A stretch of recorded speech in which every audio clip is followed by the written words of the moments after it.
Okay. Hi. So, I kind of get the funny feeling that we're not gonna really get a chance to get together, especially if your schedule is changing and uh, basically you're gonna be free on nights that I'm pretty well guaranteed to work.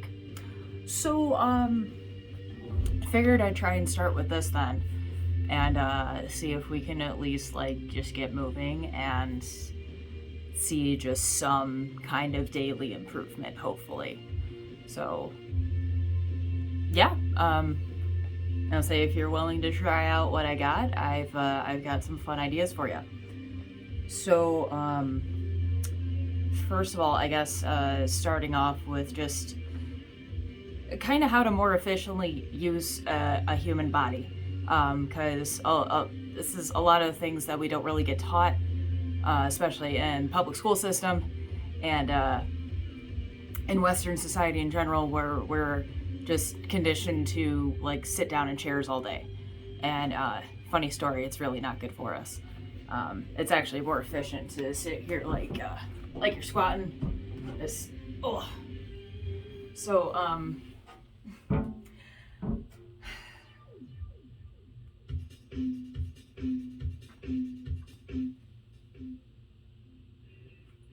I'm just totally spitballing this, so forgive me for the long pauses. Uh, so starting off, just the way to make things easier in general is to make sure, starting off, you're in basic alignment. So head is always in between the shoulders, shoulders over the hips. See, I always have to adjust myself because my hips are always like just slightly off. Hips over the knees and knees over the feet. So simple way to just realign ourselves, make sure that we're centered, and I always find that kind of helps to like calm down too. So so once we're centered, first thing I always start with is bending my knees a little bit. This helps open up our range of motion, mostly in our hips, but also helps to, keep the circulation going. I'm sure you've probably heard stories of people at like wedding receptions and things like that. Or they always, my choir teachers always used to tell us not to do this too, because kids would lock up their knees all the time. So if you lock up your knees and stand there for too long, the blood all pools to your feet and you end up passing out. So, and nobody wants that. So keep the knees bent. This will help, make sure that we don't pass the fuck out, but also increase the circulation overall. So more efficient, more effective. Yeah. So when you go to do anything, try to, unless specified otherwise, you can keep the knees bent. Always helps to have all these colorful visual aids. So next thing, I always like to think of trying to bring my belly button into my spine. This is the best visual I can think of to get my pelvis to tilt forward. So you can kind of see I got like some butt there and then it just kind of disappears. Because what I'm doing is I'm using my abs, which we're going to develop, but I'm using my abs to basically turn my core on and push in so that my hips in opposition come forward.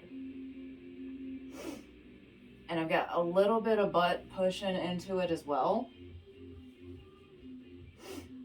But this will help us get into a more efficient position for our bodies to operate in. So like, even if you're just like getting up off the couch or getting to sit down on the couch, or like going to do anything in life, you just start here and it's gonna feel a million times better. Along with that, I say if we're needing to engage the whole body, like the upper body as well. Um, I always tell my students to think of the fembots from Austin Powers. I always try to think of them, when they got their nipple guns and they're trying to shoot out the wall. I always try to tell them to either shoot out the wall or shoot out the mirror or whatever. Either way, the idea is to actually use the pectorals and the abs right here. We do have a specific name for them. I just can't. Rectus abdominis. So we want to actually utilize the rectus abdominis. So this all right here, and the pectorals to basically lift the rib cage off of the chest. This actually frees up, gives us some space to, utilize our lungs, which is always good to have because we kind of need to breathe. But also it gives us space for those muscles to activate more so we can pull in more strength. And, it's just a more efficient way to operate, like I said. So think about firing those guns from your nipples. Get the girls off of your rib cage, basically. Shoot them out if you gotta. It's always fun to get a little shimmy in it. Yeah, so all of that at once, you kind of look like you're going into the fetal position, but keeping the girls up and at attention is actually going to help keep our back straight. It's another thing we want to try and aim for is we want to try and make sure we get a straight back for the whole thing, because that's how our spine works best. And yeah, then when we go into anything, whether it be dancing, whether it be doing the dishes, doing laundry, whatever, this position will help alleviate.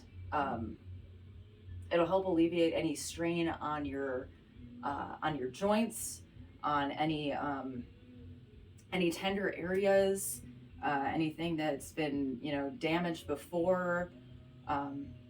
Because again, it's just there's millions of ways that we can move, but there's only so many efficient ways that we can move, and so that one right there is pretty well the standard for humans as far as we know.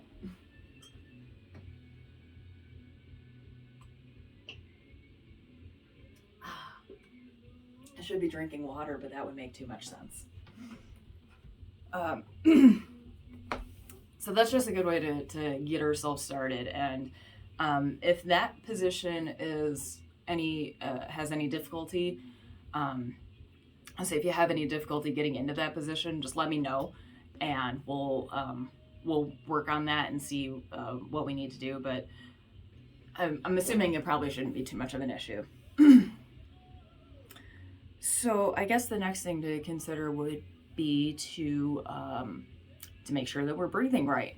And funny story, it's we do it automatically, but when we put some thought into it, there's actually a more efficient way to do it. And when we start moving, it's going to be the best way for us to maintain oxygen flow. So I'm going to suggest that you lay down to do this, just to get a better feel for it. But I'm going to try and show you standing up.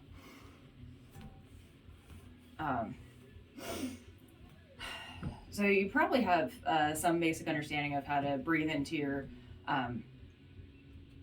diaphragm here. So we're just going to focus on that though. So the way you want to go about it is it actually helps to put your fingers on your ribs, and you can actually put the fingers in between each rib. So get into the gaps there. That's why it's easier to lay down. So, but get a feel for that. And then you want to breathe. You always want to breathe in through the nose, out through the mouth. Again, it's just the most efficient way to do it.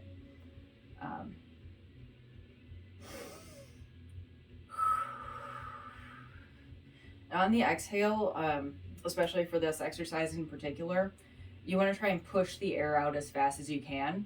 So if you end up whistling, or what we usually do in class is we'll hiss, kind of like a just a good way to get all of the old air out as fast as possible. That way we can get the new air in and get to all the new spots that we're trying to build up. So most efficient way to do this while we're in motion is to make sure that we're getting into the diaphragm here. So we want to inhale through the nose. And you see how my chest came up, and it was probably hard to see, but my chest actually expanded a little bit right here. Like my ribs actually came apart. And then on the inhale, or on the exhale,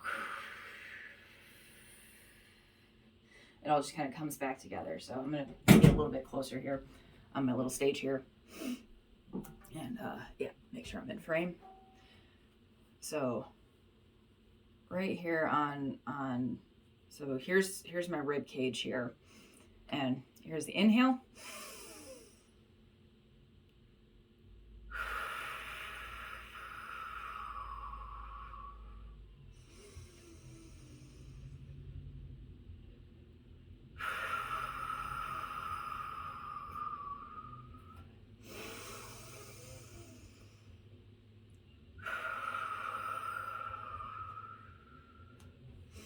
So it might be a little hard to see because there's not a whole lot of movement going on there. But like I said, the rib cage is coming apart on the inhale, and on the exhale, we're coming back together. So getting into this spot right here in our diaphragm is going to be our easiest way to breathe while we're in motion, because like the core is usually on, and you know the heart's pumping, blood through all the new spots and the new you know, all the new places that we're trying to build up and turn on here.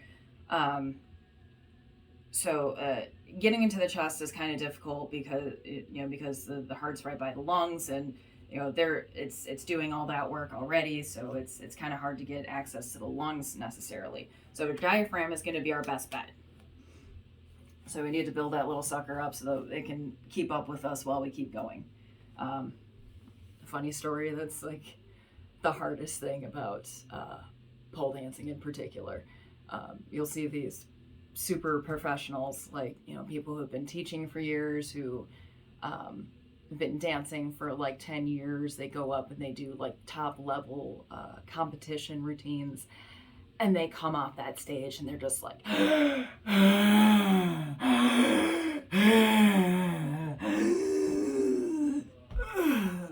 because yeah, it's crazy intense. But it's a great equalizer.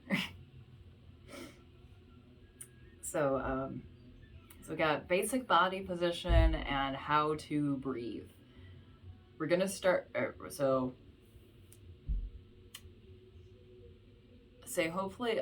Let me know how those two go for you. It should feel like a little less effort than, say, the normal way to do it. And again, if you have any kind of issue with that, let me know, and we'll try and figure that out. So other than that, I'm gonna actually stop it there because I have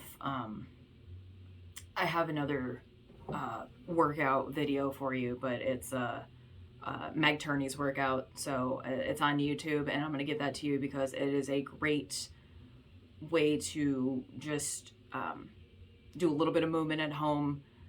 It's like a 20-minute workout, so it's not a whole lot of time, and it's